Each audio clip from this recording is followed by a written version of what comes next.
ایک ڈاکوؤں کا گروہ جو تھا ڈکیتی کے لیے ایک جگہ پہنچا تو وہاں کھجور کے 3 درخت تھے. ایک درخت خشک تھا یعنی اس میں پھل نہیں لگے ہوئے تھے, دوسرا درخت پھلدار تھا. تو ڈاکوؤں کا سردار نے دیکھا کہ ایک چڑیا جو ہے وہ پھلدار درخت سے اڑتی ہے, خشک درخت پر جاتی ہے, واپس پھلدار درخت پہ آتی ہے, پھر خشک درخت پر جاتی ہے. تو اس نے کہا چکر لگائی جا رہی ہے, کوئی ماجرا ہے. تو اس نے غور سے دیکھا تو کیا دیکھا کہ وہ چڑیا جو ہے وہ پھلدار درخت سے جو ہے وہ کھجور لیتی ہے, اور جب خشک درخت پر جاتی ہے تو وہاں ایک اندھا سانپ منہ کھولے بیٹھا ہے. وہ چڑیا جا کر اس کے منہ میں کھجور ڈال کے آتی ہے, پھر دوبارہ جاتی ہے کھجور لا کر پھر اس سانپ کے منہ میں ڈالتی ہے. وہ جب ڈاکوؤں نے دیکھا تو وہ تو حیران ہو گیا, رونے لگ گیا کہ اے اللہ پاک, یہ وہ جانور ہے سانپ جس کو مارنے کا حکم تیرے پیارے حبیب علیہ الصلوۃ والسلام نے دیا ہے, کیونکہ یہ مسلمانوں کو تکلیف پہنچاتا ہے. مگر تو نے جب اس کی آنکھیں لی تو اس کے رزق کا انتظام کر دیا اور ایک چڑیا کی ڈیوٹی لگا دی کہ وہ جا کر اس کو کھانا پہنچائے. تو میں تو اشرف المخلوقات ہوں, میں تیرے بندوں کو لوٹ رہا ہوں, اے اللہ تو میری توبہ قبول فرما, میں آئندہ ایسا نہیں کروں گا. یہ رونے لگا.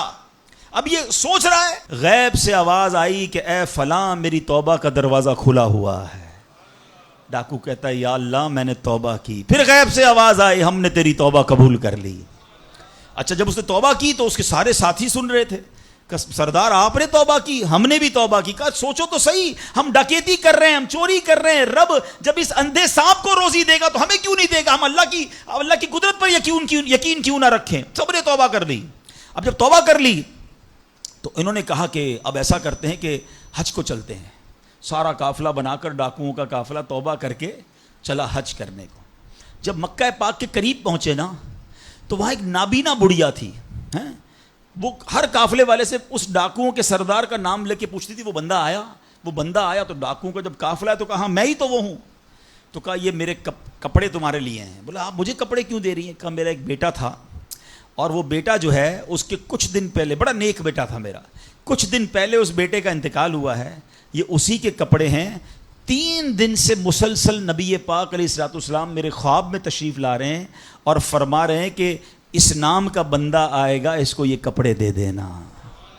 ہائے ہائے, ذرا سوچو تو صحیح, جب رب توبہ قبول کرتا ہے تو مرتبے کیسے بڑھا دیتا ہے. کاش یہ بات سمجھ آ جائے. اللہ سے بندہ جب دوستی کر لیتا ہے نا, اللہ پچھلے گناہ معاف فرما دیتا ہے, بلکہ اللہ راضی ہو جائے تو گناہوں کو نیکیوں میں بدل دیتا ہے.